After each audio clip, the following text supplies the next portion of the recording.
What's up, Internet? You're tuning in episode 54 of the FlipScreen Games Podcast, a weekly video game podcast where two best buds from different nations come together to discuss the wide world of video games.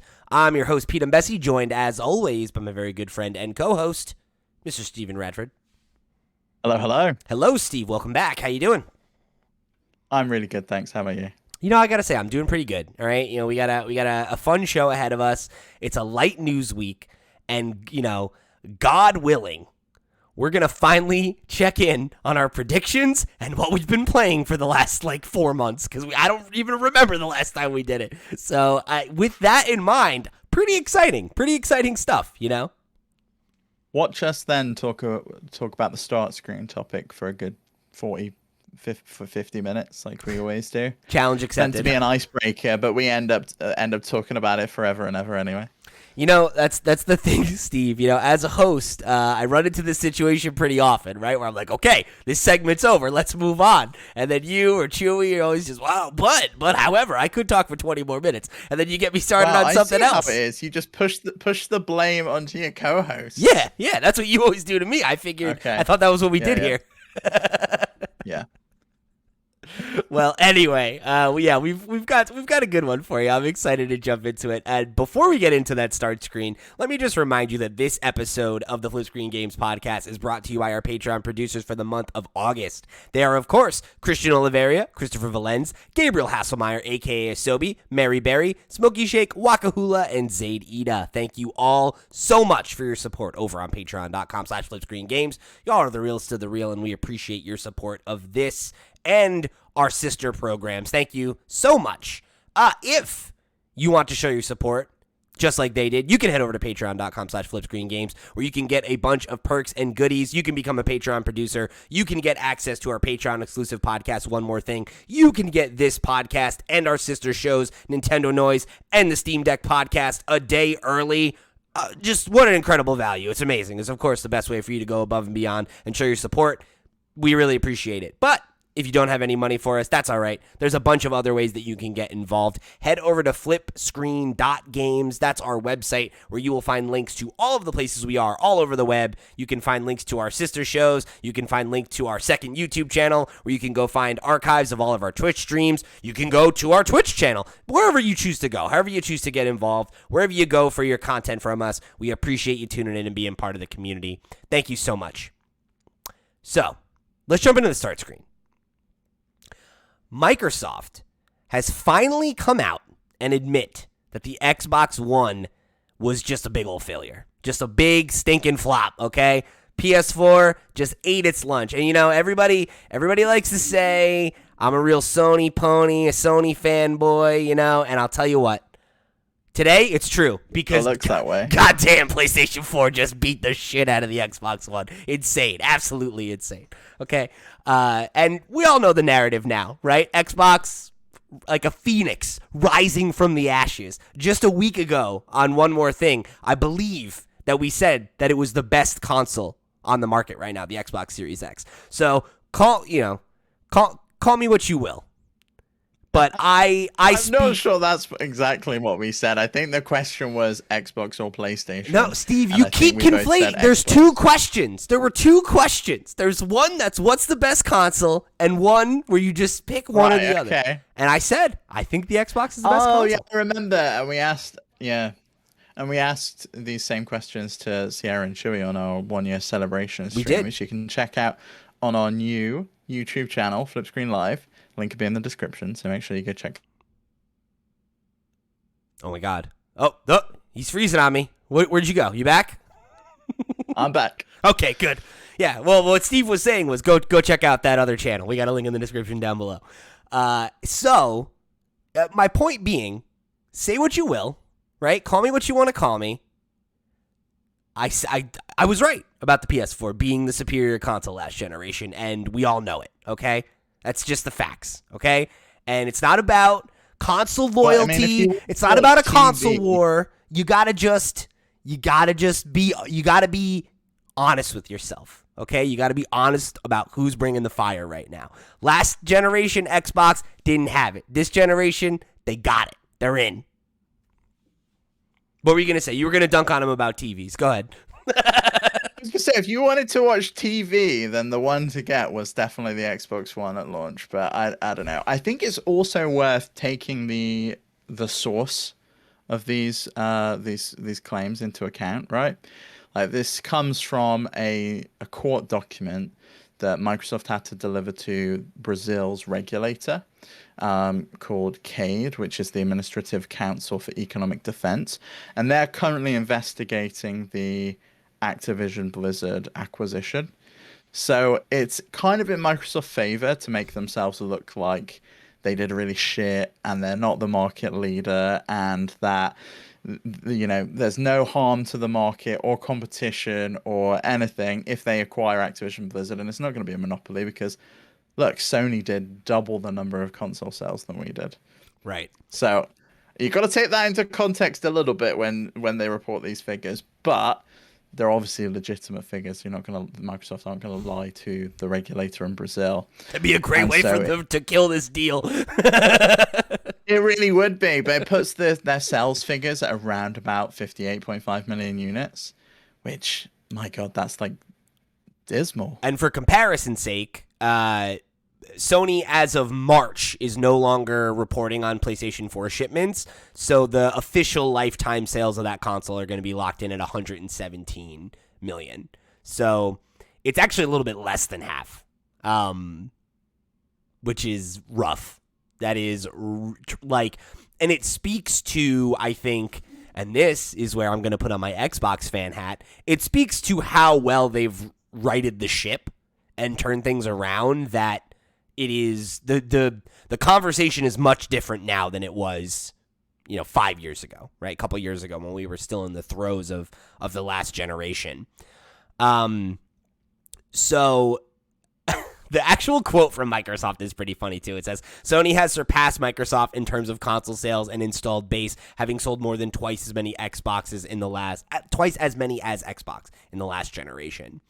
And then it's worth pointing out as well, because I actually didn't know the year offhand. The last time that Microsoft actually officially gave numbers on Xbox One sales was all the way back in 2016, and then they went just graveyard quiet for the rest of that generation. When did Phil take over?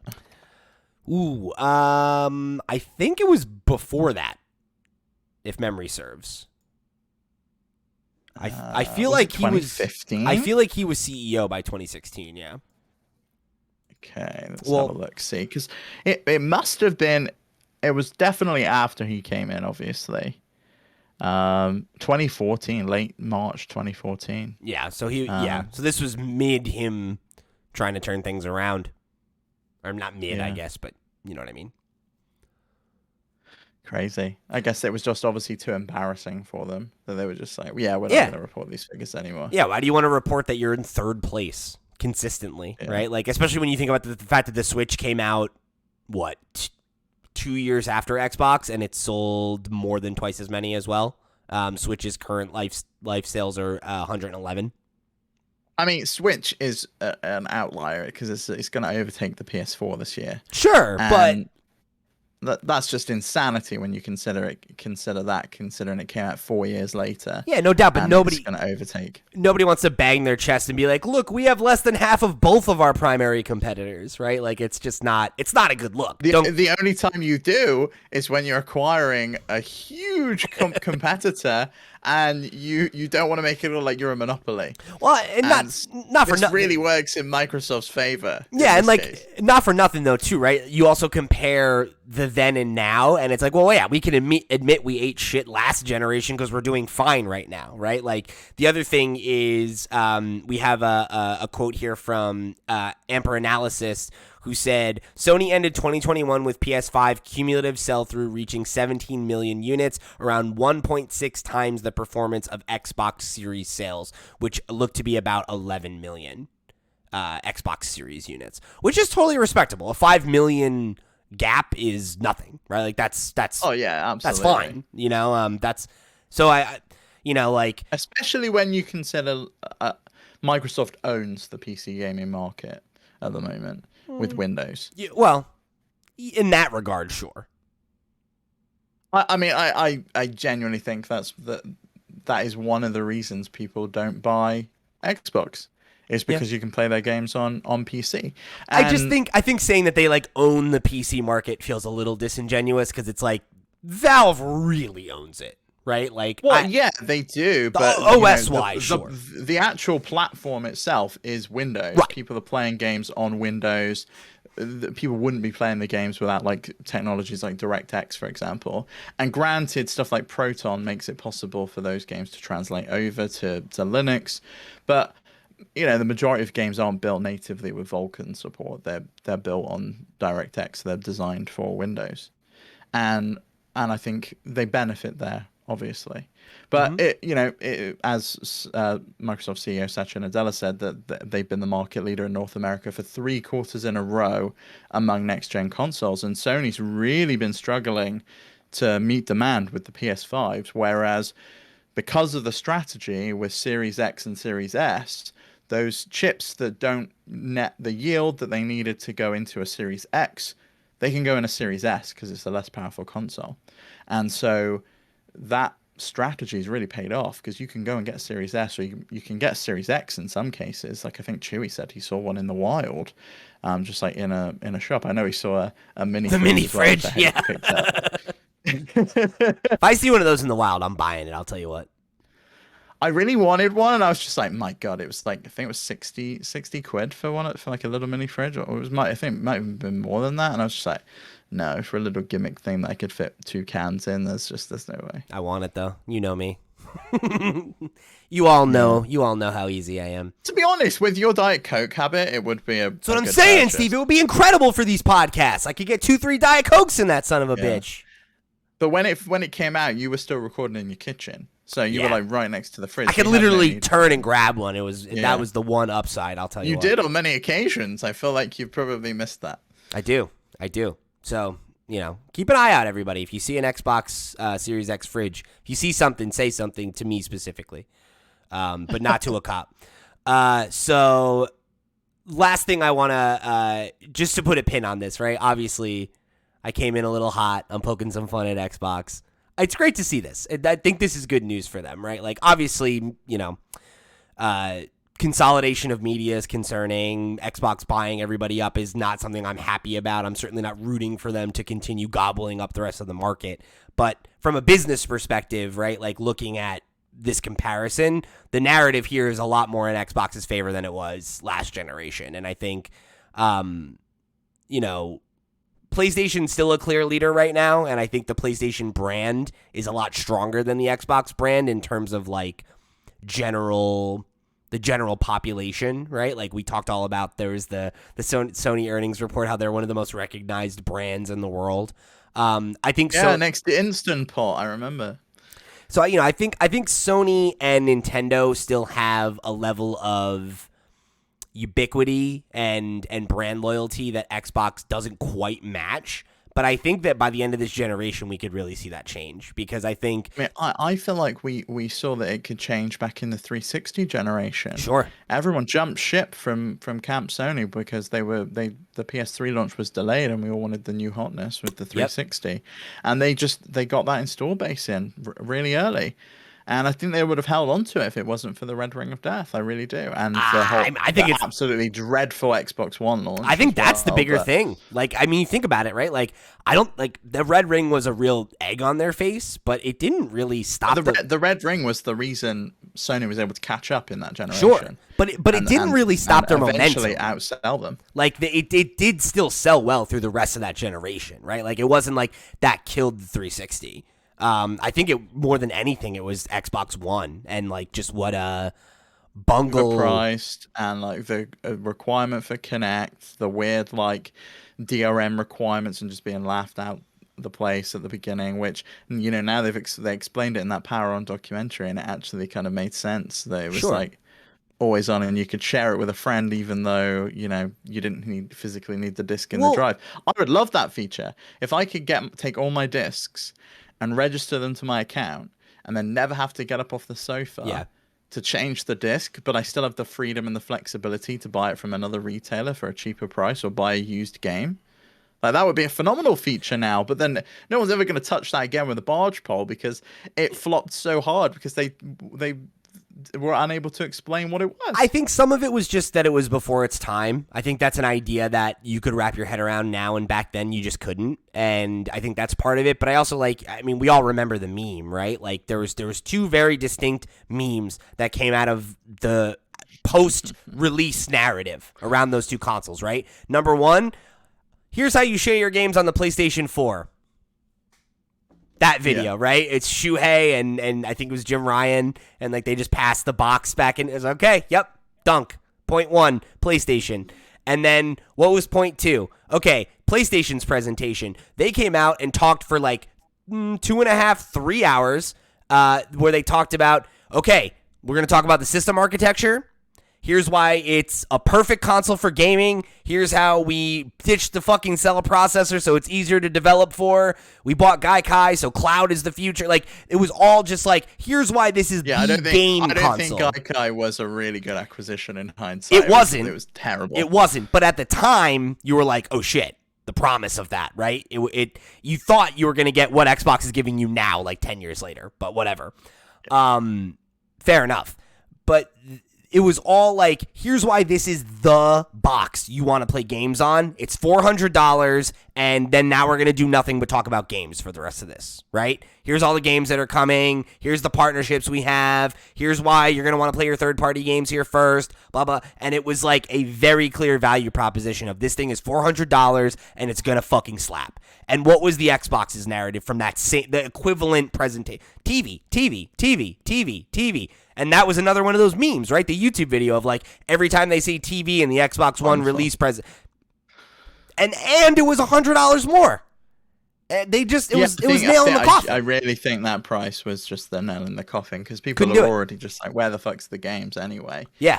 And they'd been closing down studios left, right, and center at that point. They had hardly any exclusives coming their way. Like what were the Xbox IP at that point aside from Halo and Gears of War and Forza? It was Halo, Gears, and Forza, and that was it. That's it. And then they had the Sunset Overdrive exclusive from Insomniac and Tomb Raider, which they actually killed that game by making it exclusive. It was only exclusive for a little while, like 6 months, yeah. Over to PS4, and it demolished that game's sales, which was not great. Yeah. So yeah, I absolutely hated that era of like all the exclusivity stuff because Sony were even worse for it, like with the Call of Duty things. Like every shooter. Destiny had the exclusive raid, and like, yeah, it was, and that, I mean, but again, that was part of their dominance, right? It was like, this was before crossplay, right? So it was like, well, where you and your friends play Destiny? Well, PlayStation's the best place to play Destiny. So what are you going to not buy a PlayStation and not play with all your friends and not have the raid? Whereas like the narrative has totally shifted now into Sony seems like the greedy bad guy at times because they're penny pinching. They're trying to get another $10 out of their hardcore fans. They're charging $70 for a remaster. We've got like not wanting to implement crossplay. They were the holdout for it for the longest period of time. Mm-hmm. And it's just like all of these things seem so anti-consumer. And then you've got Microsoft with Game Pass and like all of their games coming day one to it, and it's like the best deal ever. Like you can still buy Game Pass now for like $7.99 a month. It's ridiculous. I genuinely think that, and like I want to preface this grain of salt, okay? I like both PlayStation and Xbox. Please listen to what I'm saying before you try to call me a fanboy. I think Xbox is brilliant at how well they have Trojan horse themselves to be like, we are losing. Right? We are in a decided third place. We are going to spend the rest of this console generation developing technology that will be integral to our new console and developing services that make us look pro-consumer, good guy, blah, blah, blah, blah, blah, right? And you just said the whole thing about there's this narrative now that Sony is anti-consumer, right? I mean, shit. We have every government in the world looking into the idea that Xbox is trying to become a monopoly because they absolutely are. Right? And like, do I think that Xbox wants PlayStation and Nintendo to go away? Do they want to demolish Steam, all that stuff? No, right? I believe that Phil means what he says when he says, I want the industry to be healthy, I want everyone to be successful and blah, blah, blah, blah, blah. But they want to be the most successful. They want the biggest piece of the pie. They want to own the future of streaming video games. They want to own as many pieces of, you know, your nostalgia close to, like, right? Like, they're gobbling everybody up. And there's... And you know, they missed out. Microsoft as a company missed out on so many of these. They missed out on the mobile market, completely out of it now. They don't have a product there really. Not for long though, because they're about to own some King. Android phones. No, as in not like hardware. In terms of gaming, like Gotcha. in terms of like platforms. So they missed out on that. They don't really have like a TV angle anymore, and the way that they can like own the living room, which I think is what they ultimately want, is to get Xbox in there. And I think with the streaming stuff, they can then bring that to the phone and bring that to other devices and be where you want to go for gaming. And the way they do that is they buy the way in, because they're one of the biggest companies in the world. So why wouldn't they flash the cash if they've got it? Yeah. But I don't think it's any bad thing really to have spent that generation investing and building out the technology. It clearly worked. It clearly worked for them. You know, I think at the time there were people who thought it was a gamble, but it clearly paid off. And I think it's interesting because like right now, right, like Xbox definitely has the best deal in gaming and this and that and this and that. And it's all true.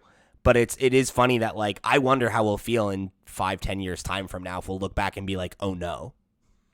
Like they're now a monolithic beast that we can't get past, and they don't need to be the good guy anymore. And that's the thing, right? Like that's the scary thing about media consolidation and the whole like, oh, like we just talked about the flip-flop, right? Like Sony was the good guy in the PlayStation generation. They continued that success in the PS2 generation. Then they were clearly the bad guy in the PS3 generation. Turned around for PS4. We're right back on that narrative now, right? And it's like, I wonder if next generation we're going to be like, oh, Microsoft, like they just bought their way in. They just buy everybody. They, you know, oh, they're anti-consumer because all these games I used to play on PlayStation are now only on Xbox, you know, and like, I don't know. It's going to be very interesting. Yeah, I mean, they've committed. If Sony even exists at that point, who knows, right? Like, yeah. It's crazy. I actually think what will happen in the next 5 to 10 years is we'll see what happened with Netflix. Like Game Pass feels like the Netflix of gaming at the moment, where it's not just Microsoft's video games, and they have these third party studios involved. I think we're going to see more EA Plays pop up, more Ubisoft Pluses, and I think ultimately every big publisher is going to want one. And the fact is that, you know, Microsoft swallowed up 2 of the big publishers at this point, so there aren't. And they have deals with 2 of the other ones EA too, Play though, right? Like one, and Ubisoft Plus is the other one. I mean, who's left after? But it's also like EA and Ubisoft. Like, who actually subscribes to those versus how you get them through Game Pass, right? Like, I'm not a subscriber to those things. I'm a subscriber to Game Pass, and I wouldn't subscribe to those things, right? Like, I would subscribe to EA Play if they put their games on day and date. And I didn't have to wait like 6 to 12 months to play still wouldn't. Them. It wouldn't be. I don't think it would be worth it financially. If it wasn't included in Game Pass, though, and you wanted to play, say, the new Star Wars game, I'd buy it. You'd buy it rather than subbing for like the same cost as the game would be. For because EA only releases the only games that EA releases that I like are single player games, and they only release one major single player game a year max. So there's no scenario where me paying. I think that's probably going to change though. Like if Respawn's pushing one out, BioWare's pushing one out. Yeah, maybe, but like the point being, right? Like in that scenario, I would be spending, say it's $10 a month. Right? Like, which is probably going to be more than that, right? But say it's $10 a month, $120 a year. I would save, what, $20 to not own 2 games that I would probably want to play more than once. It's not a good deal. Whereas it, as a part of Game Pass, fantastic deal. Love it. But I would absolutely not subscribe to an individual publisher's subscription model unless it was, I mean, I guess if it was like Nintendo or like, again, like PlayStation, like somebody Nintendo's a platform holder though. Like I feel like the big platform that's my point, own shitloads of studios, and that's why they can justify it, and why I don't think it makes as much sense for an EA or an Ubisoft or whoever, because it's like, I how actually many think people are? an Activision Blizzard would have made sense. Like, Yeah, subscribe to it, you get access to World of Warcraft, Call of Duty, Diablo, StarCraft, you Diablo, get Call of Duty, Overwatch. StarCraft. Yeah, you Sure, get all of these games included. Oh, and you also get like Spyro sure. and Crash Bandicoot, and That they had a bunch. It would have made well, and sense for them. they had annualized releases too. That would And justify it. legacy Right. titles, like going back decades that they could have Yeah. tapped into. Right. And I don't think most of the mid tier publishers have stuff that is that that has enough to make that viable, but not even just like enough, but also just like stuff that appeals to a consumer, right? Because it's like maybe like Square, I could see it making sense with, because it's like, well, Square Enix, right? Like they have a kind of game that they make. So like if you fuck with JRPGs, yeah, maybe they put out 2 or 3 or 4 games a year that you actually want to play. They do now, like with the Western studios. They're all gone really though kind of now. muddled, yeah. They're all gone now. Maybe Embracer Group, and they've changed their name. Whatever they're called now. They probably could as well because they've quietly become an absolute giant. Yeah, but I don't know. It's the same problem, right? Like it's just I think like you think about Netflix and Disney Plus and HBO, like the streaming services that are the most popular are the ones that are from giant IP holders or people that make deals with dozens and dozens of people, right? Or they churn out a ton of original content, like the Paramount Pluses and Peacocks and Apple TVs and all those like other like mid-tier ones. They're all starting to build an audience because they're building out that premium content and figuring it out. But like they've all followed the HBO model, whereas Netflix and Game Pass really feel like good parallels because they weren't focused on unique original premium content. It was very much we want to be the grab bag of there's something for everyone here, and we have like one piece of premium thing, like a year or a month or a quarter rather or whatever, right? And like and like that's worked for them, and I think that's why. So I'll tell you what, Steve, we hit 27 minutes on this. You keep going for 40 or what's up? We gonna finish? I was gonna say there's probably like 2 subscription two companies I would really love to have like the subscription model. Annapurna and Devolver I think could like charge like a $50 a year annual thing or even $100 a year, and because everything Annapurna puts out is gold, and it would avoid having to stick Stray onto PlayStation Plus. You could just make it part of their subscription service. I'd also love Steam to get into it. I'd love to see what Valve's offering for a subscription service would be and how they could make it work. Because I think if anyone's got the data on what people are playing, like from what we've looked over at over on the Steam Deck podcast this week, that they know exactly what people are playing on their devices, and it's really interesting to me. I think they could make the deals with the companies that are on Steam and make it work for the developers. I think all those examples you gave speak to exactly what I think you need to be able to do. You either need to be like a broad platform holder where you can have just a grab bag smattering of shit, or you need to have like a very specific niche offering that like works for a specific kind of consumer, right? And like there is like the indie gamer who's like, oh, I want to play everything Annapurna puts out or everything Devolver puts out or whatever, right? Like I could see that. But it would have to be less. It would have to cost less. And does that? I think it would. Like if you could charge $60 a year for Annapurna, I'd probably buy like one Annapurna game a year, but I would pay $60 because I bought Stray this year, right? Last year I think I got that the rhythm game, the Pretty Rhythm game that was on Switch. I would probably subscribe to it because of what they put the quality of the games that they put out. Yeah. And I'd love to check them all out. It's just like, but do I pay for them and give it a go, or it would allow me to try it.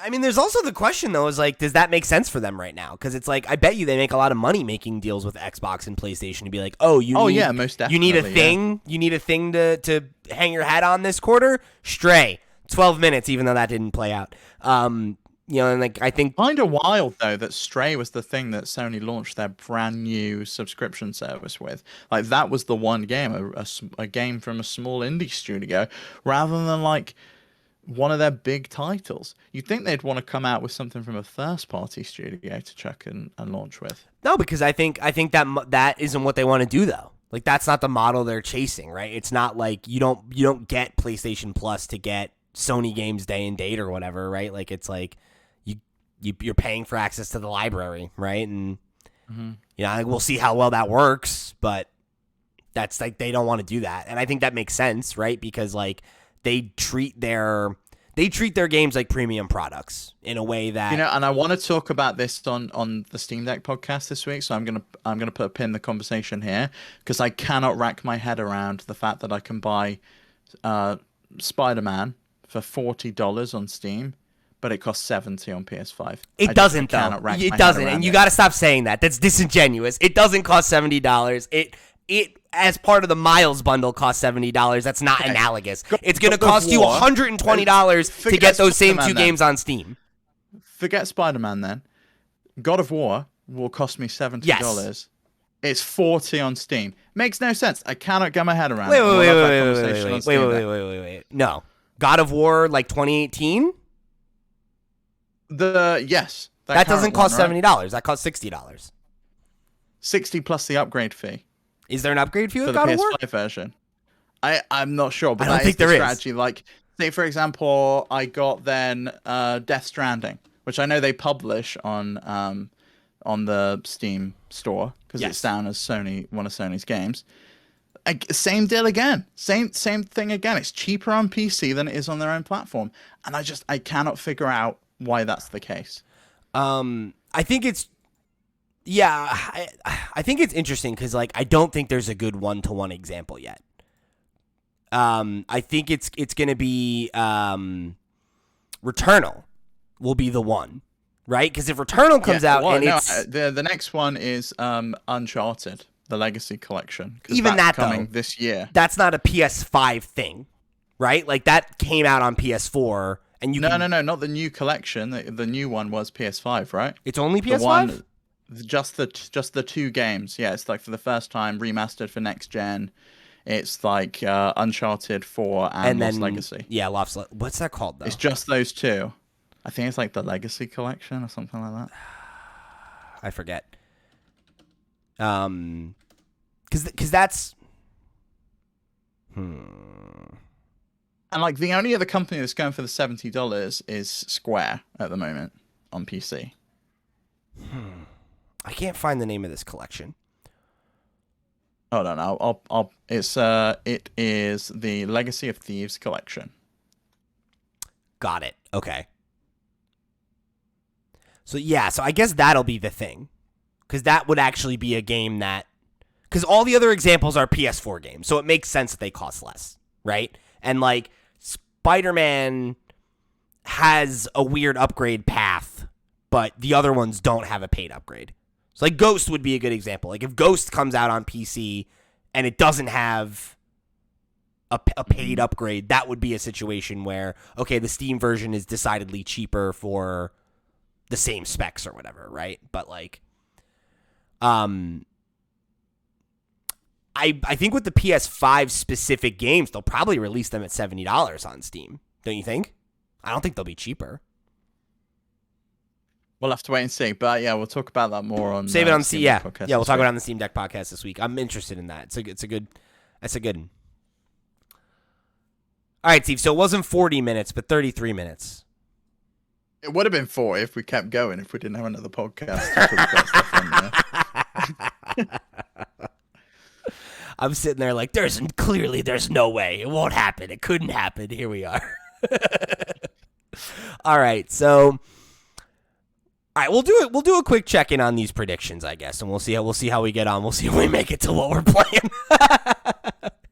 So all the way back on episode 22 of the FlipScreen Games podcast, we did our predictions episode for 2022, and we laid down all of our thoughts on what was going to happen in gaming this year, and it's been quite a bit of time since we've checked in on this one. I honestly can't remember the last time we checked in.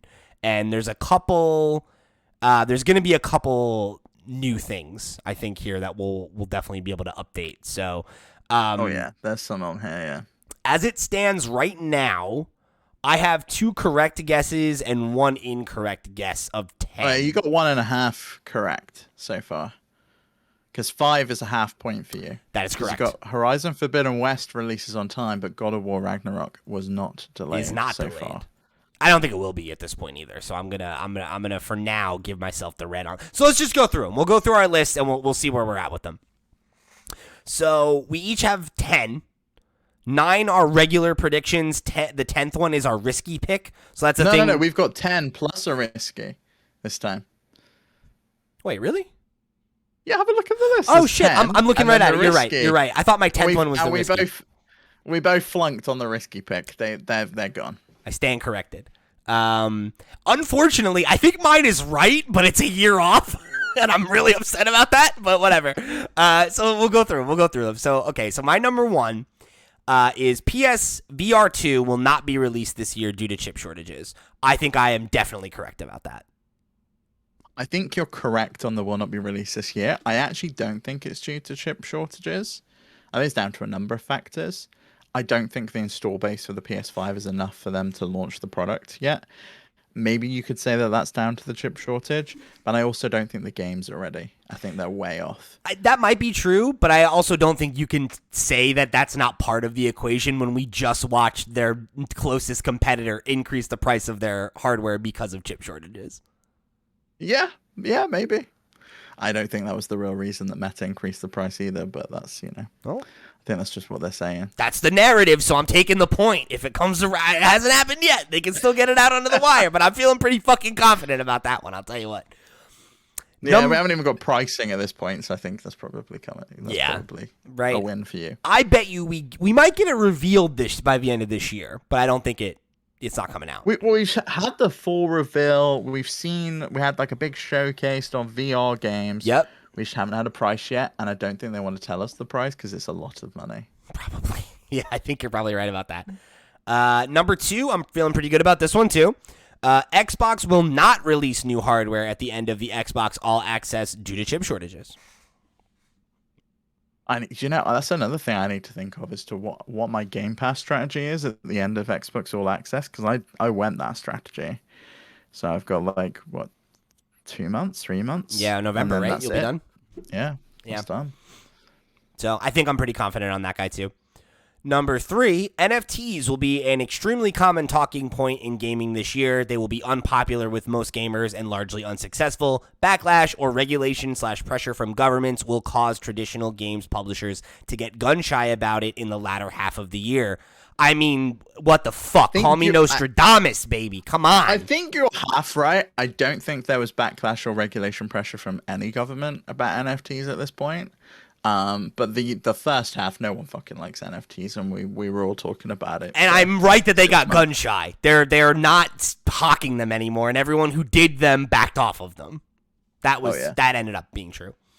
Might be more of like a half 0.75. We'll figure out the percentage on how much right it is, but there's some smoke on that one for sure. Yeah, 0.33 reoccurring. Yeah, right. Number 4, this was my first definite L. Steam Deck will be delayed again. It was not. So, hey, go check out the Steam Deck podcast, everybody, every Friday. And they've been ramping up production like crazy. We'll talk about that as well on the Steam Deck podcast. So if you've got a pre-order in for a Steam Deck, you're probably going to get it sooner than you think. Yeah, go follow that show if you haven't yet.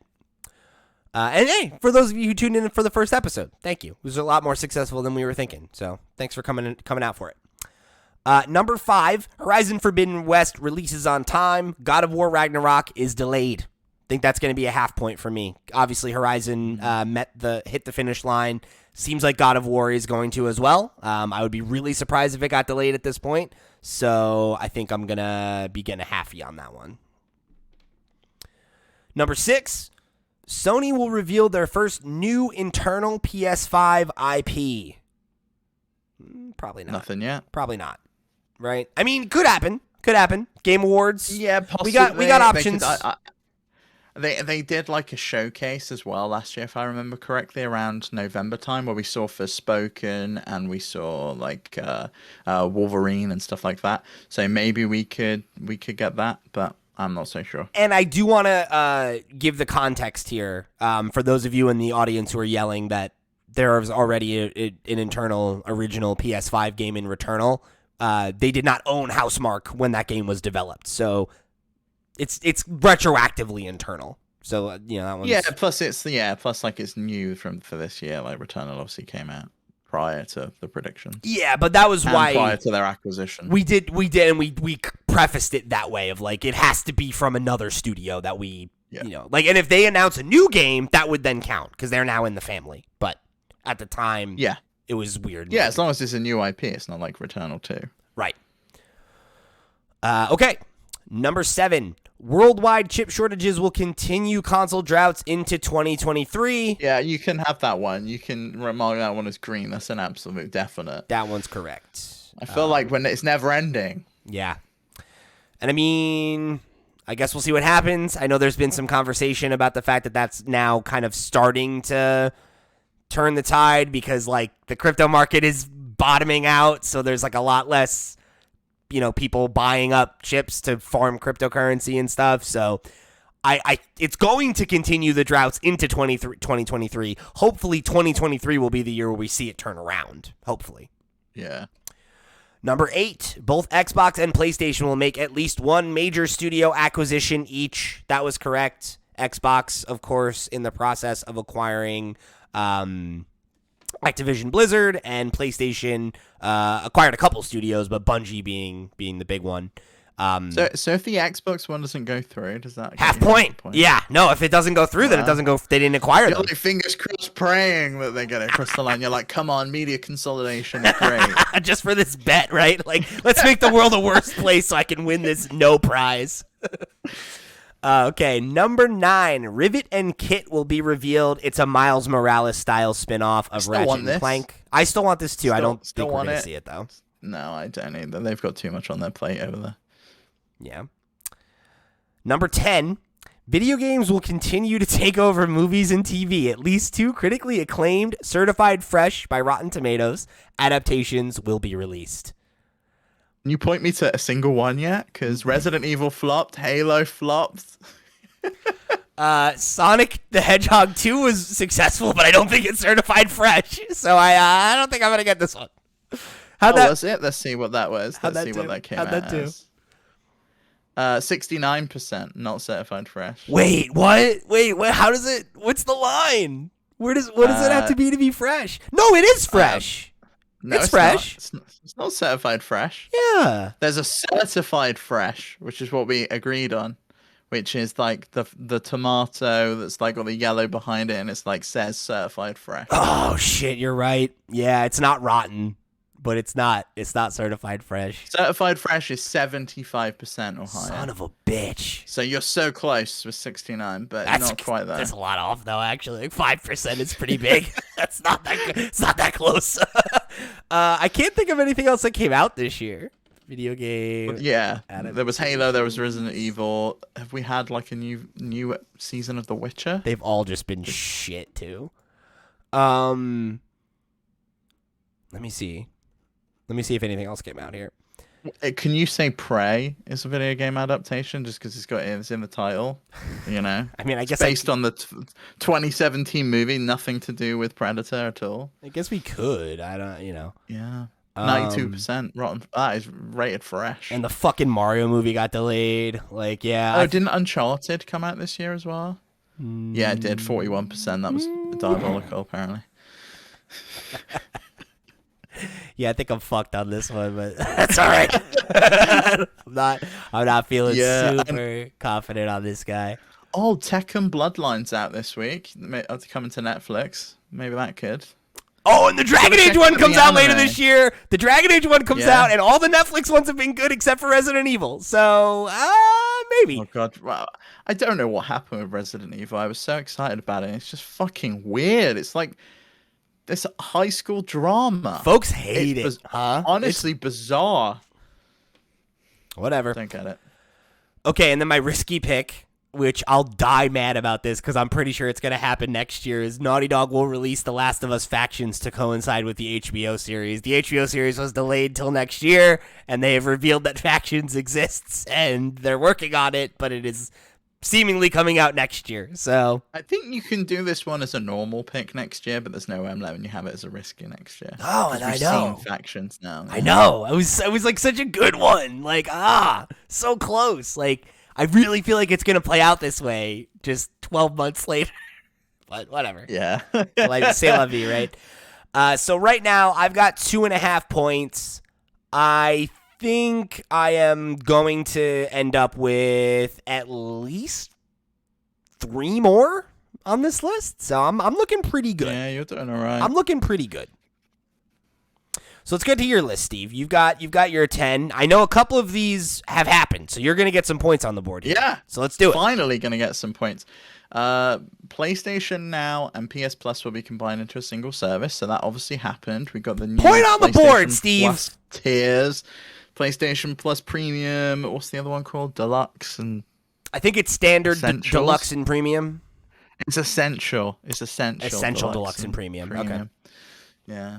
We got to talk I about that, by the way. I know people wanted us to do an episode about that. I've got still some. not subscribed to it. I have zero desire to. Steve, I have some negative fucking hot takes about that.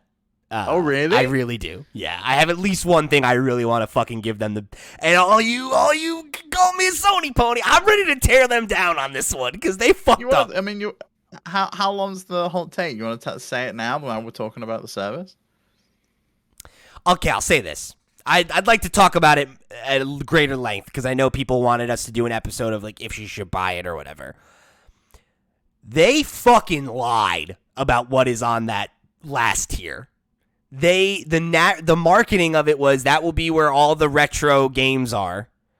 Yeah. They have a ton of games that are remakes or remasters that they've like locked on that tier that have no fucking business being on that tier. Yeah, and it's like a bunch of PS3 games are on there, right? And it's And fucking PS4 bullshit. It's bullshit.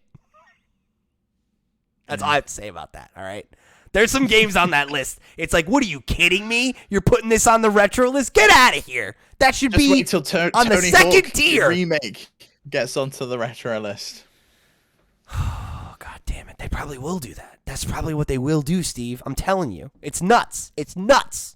It's nuts. Okay. Yeah, you think that's ever coming to PlayStation, a PlayStation subscription service after Microsoft owns it? Well, I don't know. They'll tell the regulators that they will, and then they won't. No, they won't. And at that point, we don't care. Yeah, at that point, it's too late. My second one, PSVR 2, is releasing this year for $499 and will also work with PCs. I don't think it's releasing this year. I still think it's at least $499, and I do think it will work with PCs. I think all of this is wrong. What price point do you think is going to be? Bear in mind the Oculus Quest 2, Meta Quest 2 is now $399, and it's far inferior.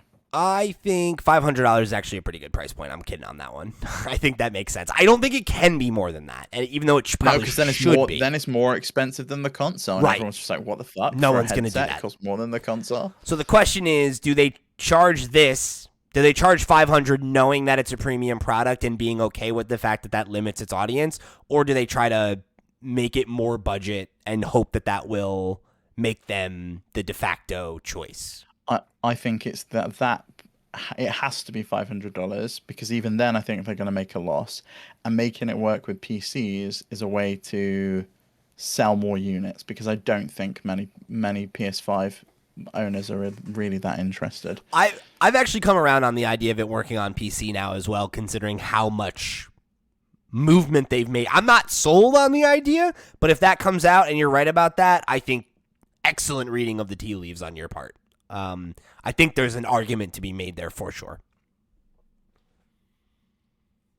Number 3, Microsoft will. So this was like my Counterpick. tit for tat for your Xbox All Access. I say they will release new hardware for Xbox All Access this year, and my bet was it was going to be the dongle, the streaming dongle, but that's been delayed, and they've just been integrating it into more and more TVs. I'm So gonna say no on probably this not going to one. happen. I'm gonna say no. We I won't don't. know. We won't know until the end of the year, but I don't think so. No. But no, it's November, right? Would be when they would have to reveal it because No, they won't, because it's like any time this year. Like they could release it, any time up to the end to I December. guess you're right. We'll if they leave it. wanted We'll leave to. it for now. But I think you're kidding yourself on that one. Yeah, I definitely am. I definitely got this one because I tweeted about it. I was so excited. A publisher or developer will make a point of saying, and it doesn't include any NFTs during a presentation. It was on Jeff Keighley's stage at G3, and like I was so excited about it. G3. That's what we're calling it now. G3. Jeff 3. All right, I like that. Yeah. No, you got that one. That was a good one. Number 5, an Xbox controller with adaptive triggers will be announced. I still think this could happen because there is a leaked image that came out this week of a white Xbox Elite controller, which is primed for announcement sometime soon. And they've also done that survey where they were asking whether people would like adaptive triggers and rumble and things like that. So I think it could happen at some point. I think you're right that it could happen at some point. I don't see it happening this year, personally. Yeah, maybe not, because you've also got to think it's not just for the Xbox; it's also for the PC market. With all of these PlayStation games coming to PC, they've all got that adaptive trigger support built in.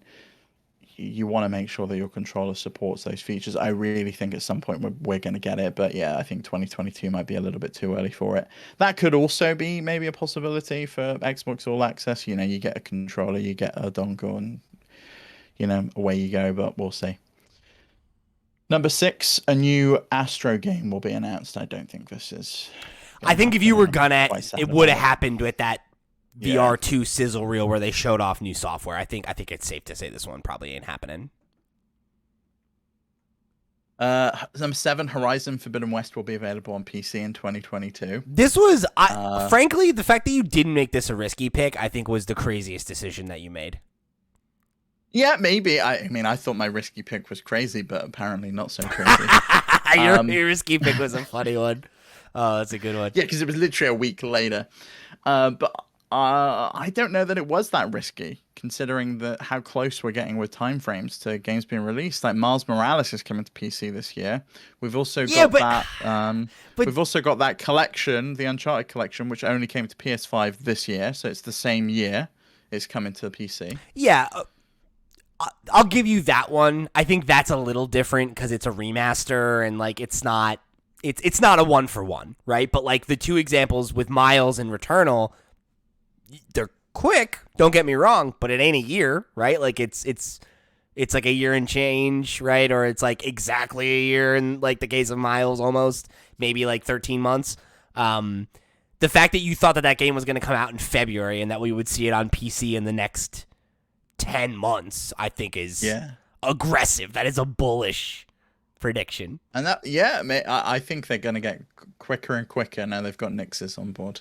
Maybe. I don't know. It's interesting. It really is interesting because it's like, I don't know what their strategy is. Is it like we are focusing on doing the PS4 games, and then when those are done, we'll move on to PS5? Like, is Returnal the next thing happening? It can be, because Returnal's like a PS5 title, so they must be moving on to those. But is that... Miles Morales was a PS5 title.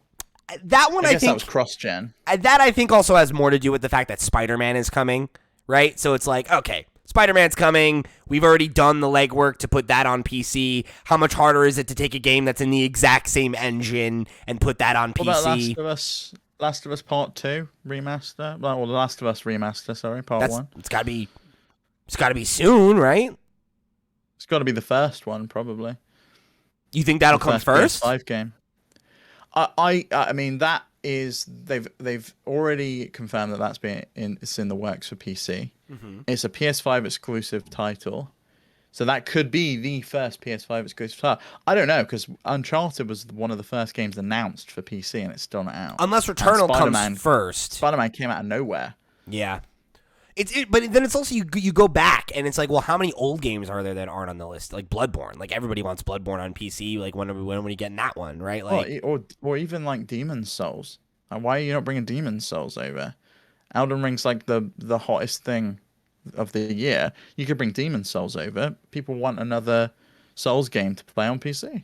And I mean, I think there's limited resources, right? So it's like you can only do so many games at a time, and there's marketing resources, and you don't want to like oversaturate the market. So it's like I'm sure they have a plan, but it's interesting to think about where it's like, how do they decide what comes next? Because right now it feels like they're going in like rough chronological order, right? Because it was like Horizon came, yeah, and then Horizon also came though because Death Stranding came, and that was same engine, and that's like a separate thing, right? Because like, yeah, like Sony published it, but like they don't own it, and it's like that was part of their deal with Kojima, so like that was an outlier. And then it made sense to bring Horizon next because it was the same engine. And then like since then they've gone in. It's like Days Gone, I think, came out right after Horizon, right?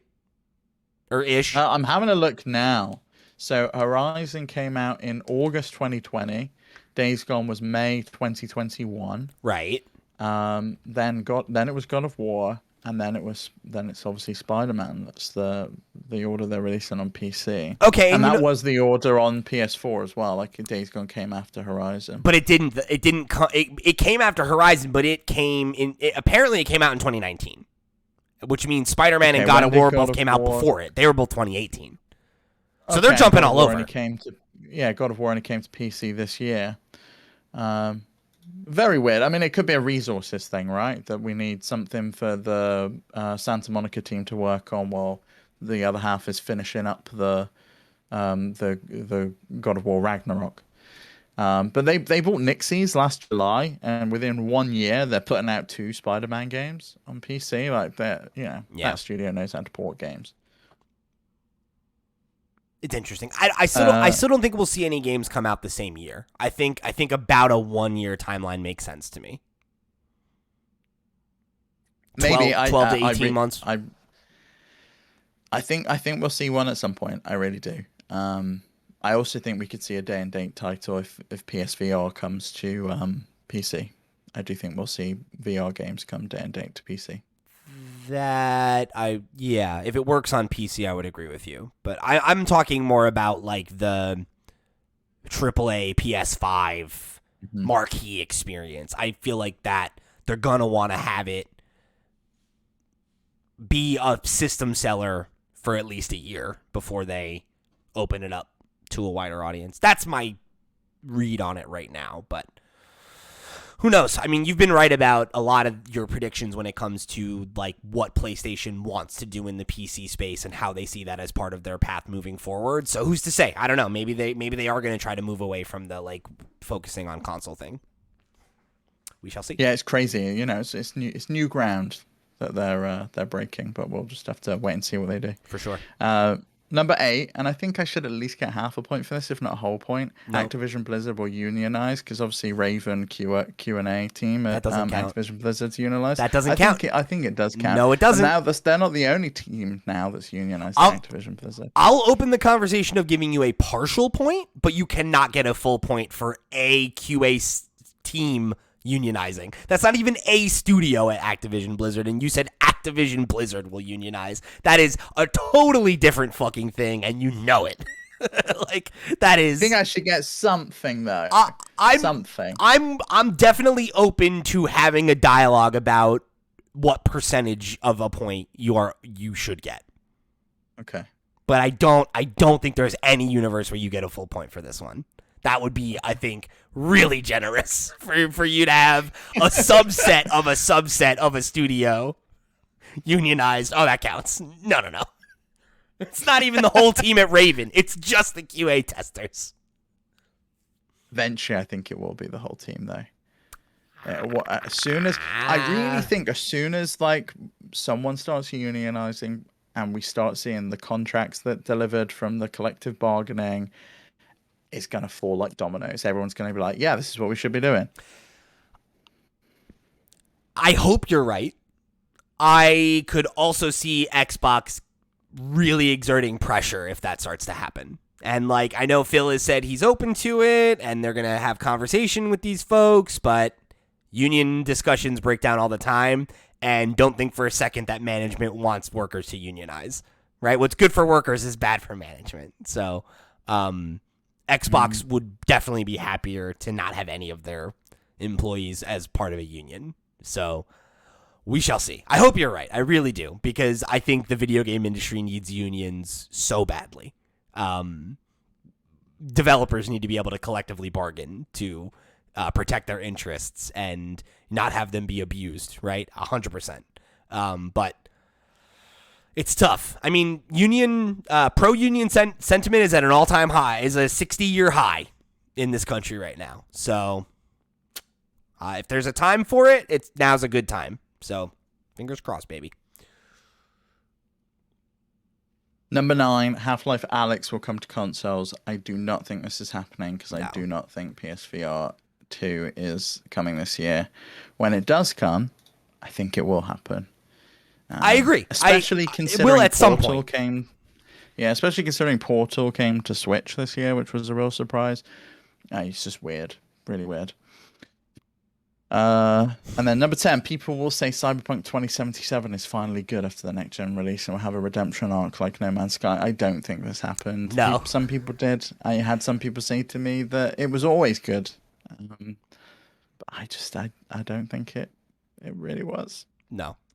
I was marking that one red as you said it. It's like, not a chance. That did not happen. It did not have a No Man's Sky type redemption arc. That's for sure. I'd like to revisit that game at some point, I think. Maybe on Steam Deck and give it its fair dues. Now they fixed a bunch of the bugs, because I never really went back after some of those major patches that they did. I don't think you're gonna like it. I mean, obviously it had significant technical problems, but you decided you didn't like it for reasons that were not limited to that. Right? Like, you didn't like the dialogue and the writing and all that stuff. And I think, that's not going to change. Right? And, well, that, and I just don't think there was enough depth in the game. And, it was really confused as to what it wanted to be. It was like, I want to be a linear game, but I also want to be like a GTA style thing. But they never really finished any of the GTA stuff. And it had this weird police system that was just broke and didn't really work properly. And the promise of all of the RPG elements just never came to fruition. That's what Cyberpunk was. It was a tabletop RPG, and none of that stuff really came across. The implant stuff could have been so much cooler than it was. Oh, it was something none too of it that really had an effect. I think they oversold how deep those things were going to be. Right? I remember one of the pre-release deep dives was about how if you get this thing, you'll be able to understand people who speak in other languages, and that'll unlock new missions and this and that. And there just really wasn't that level of depth to any of that stuff.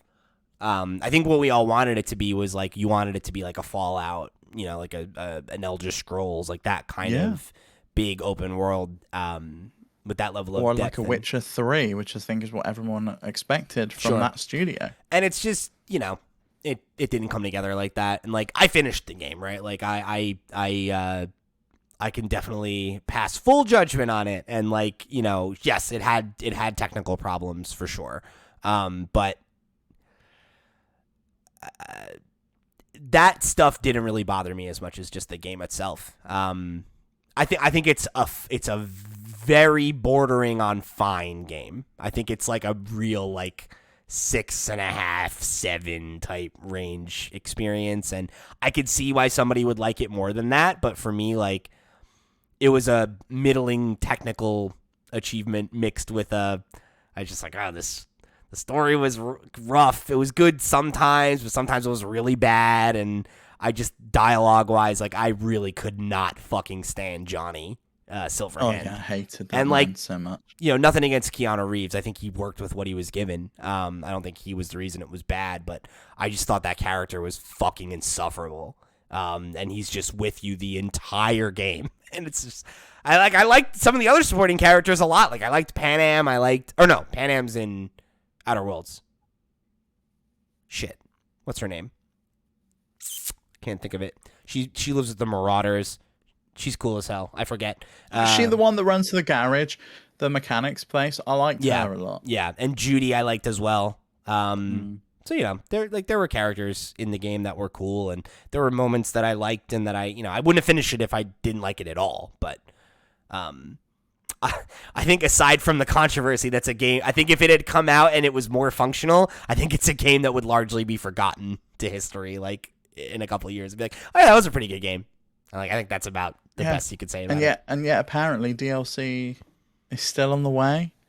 or something. Like they promised all of these free DLCs and paid DLC and stuff, and we've had none of it yet. I guess we'll see. All right, so your risky pick. My risky pick was Microsoft will acquire Bungie, and then without a word of a lie, like 1 or 2 weeks later, Sony acquired Bungie. Yep. And I was so mad. it was something else. It was really funny, I gotta say. But hey, Yeah. Well, and at least Bungie's helping Sony make the Center for Live Service Excellence, or whatever they've called that thing. It was like the nerdiest name you've ever seen in even in that really big data nerdy document that Jim Ryan put together. It was still a stupid ass name. So before we get off this, right now, I've got 2.5 points to Steve's 2 points. I have 1.5 that are definitely out, and you have 3 that are definitely out. So you've got 1. I don't think I have 3 that are definitely out, because I do think we could learn about PSVR 2 being $4.99 and working with PCs, and that would be 0.75 of a point there. Fair enough. I guess we'll see on that one. So, okay. So you've got what? 1, 2, 3, 4. I've got 2 definitely no-goes. You got like 5.5 opportunities for points. Yeah. And I've got 6. So it's pretty close. It's pretty close. I think it's still anybody's game. If I had to guess, I think I may edge you out by like a point or 2. Because I think you have a couple that are like definitely, like I really think number 1, I'm going to get a point. I don't think PSVR 2 is going to come out this year. I don't think Xbox is going to release new hardware. I think I'm going to get some level of points for the NFT thing. And then say the other 3 I have are a wash, right? I do not think you're getting the TV one at all. And no. I don't think Sony's revealing anything new this year, which is why I don't think I'm getting the Astro point or the Horizon Forbidden West coming to PC. Which will also mean I don't get the IP point. But even so, I think it's like I have 2 that seem like are pretty much a lock. So I think I'm going to end up with like 5-ish points. 4.5, 5, I guess, depending on how much certain things come to pass. And it looks I'm like... probably going to end up with like 2.75, maybe 3. Maybe 3. Yeah, maybe 3.5. But like I think it's... Maybe 3 and a smidge if you let me have something for Activision Blizzard. Yeah, and I mean, if I'm way ahead of you, I'll give you... I'll give you the point. Yeah, whatever. Fuck it, right? Yeah, I mean, I have a pity point. Come on, Pete. Sure. I've nothing if not a gracious winner. So yeah, I think we both got a shot here. It's definitely still anybody's game, but if I was a betting man, I think I'd put my money on me right now. I'm looking pretty good here. So everybody, wish me luck.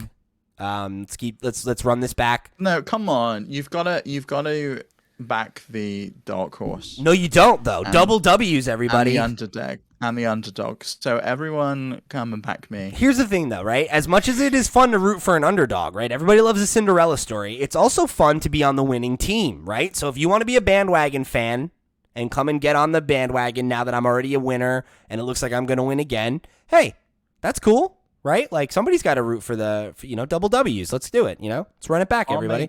I'll make everyone delicious cookies if they come and join my team. Is that good enough?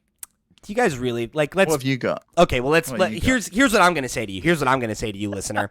I'm not gonna pander to you, right? I'm not gonna try and manipulate you into rooting for me. You're gonna root for me because I'm a winner and you want to be a winner and you want to get caught up in that glory. And let's if we're really gonna get honest here, who thinks Steve's sending them cookies, right? We've all been on this podcast for at least a year. We know Steve's a fucking liar. Steve will say anything he's got to say, and then he will not. He'll be like, oh, I was gonna send you cookies. This hurts. This really hurts. But it's Maybe like I sent cookies to the P.O. box, but they didn't show up. People have sent candy there, and that hasn't shown up. Yeah, and apparently your dad sent something, and I don't know what happened with that either. So we got to figure that out. But I'm saying, I think Steve says a lot. He talks a big game, But then it's like, oh, yeah, I lost a bet. I'll play Mass Effect. Oh, I actually have to play the game, and it's going to take more than 10 seconds to play it? It's a little bit of... Yeah, look, I bought it. That's the same as the bet, bro. No, come on, guys. Come on. I bought it and then sold it. He's going to look you dead in the face and tell you, I'll send you cookies if you root for me. And then as soon as he's on top, you're not getting those cookies. It's internet cookies. So it's like one of those banners. So the truth comes out. The truth comes. Yeah. See, and that's the thing, right? I say it, and Steve gets all defensive. Wow, how are you going to say that about? He's already backing out. He just offered them to you. He just offered them. At least it's something. For you, it's just the chance to back a winner. Yeah, it's glory. I think, betting on a losing horse is sometimes good. Sometimes, but I mean, hey, it's also fun when your team wins. So, I'm just saying, if you want to come and run it back with me and become part of, Pete's platoon over here and, back a winning horse, then platoon, that's good. I think that's what you should do. I don't know of another, army or team thing that begins with S, so I don't have anything. The Steve Squad, come on. Steve Squad. See, look, this is took me terrible. 2 seconds. See, guys, that's why you pick me. I'm the winner. Yeah. All right, come on. Anyway, thank you guys for joining us here on another episode of the FlipScreen Games podcast. If you want to let us know what you think about any of the stuff we talked about today, make sure you write into us, questions@flipscreen.games. Come join the Discord where we have a conversation after the episode every single week. We'll get more questions from you for next week's show, all kinds of good stuff. It's a good place to be, right? You want to have a community of like-minded gamers like you, fun, inclusive place for you to talk video games, no matter who you are, as long as you're a nice person. You're welcome to come join our ranks. So please come be a part of the community, chat with us, and come be a part of what we're doing over here. We're having a good time, and we'd love you to be a part of it. If you're a Steam Deck owner, or if you're on the waiting list, or if you want to be convinced to become a Steam Deck owner, make sure you go check out our brand new podcast, the Steam Deck Podcast. We dropped episode 1 this week. Really exceeded all of our expectations. We're super happy with the reaction in the first episode. So make sure you go check out episode 2. It drops every Friday, and it's shorter than this show. It's a little bit more like bite-sized, more like 30, 45 minutes instead. Yeah. So nice, easy way for you to keep up with what's going on in the world of Steam Deck, get a little evergreen discussion, hear about the news, keep up with updates and all that kind of stuff. We want to be your one-stop shop for all the Steam Deck conversation that you need. So make sure you go check that out. I'd love to know how short it's going to be this week when I start annoying you by saying Spider-Man costs $70 on PlayStation again. It'll be a long episode. I'm going to yell about that for 20 minutes. That's what I'm saying. This guy, he just shoots from the hip. He's like, oh, it's $70. It's 70 on. It's not. There's nowhere where you could pay $70 for that game if you wanted to. He's just making shit up. That's fucking annoying. Like you can't. I'm not taking the bait. We'll talk about it on Friday. That's one thing you're definitely better than me at, Steve, is not taking the bait. So we'll wrap it there for today. Thank you guys for joining us here on the FlipScreen Games podcast. I've been Pete. He's been Steve. We'll see you next week.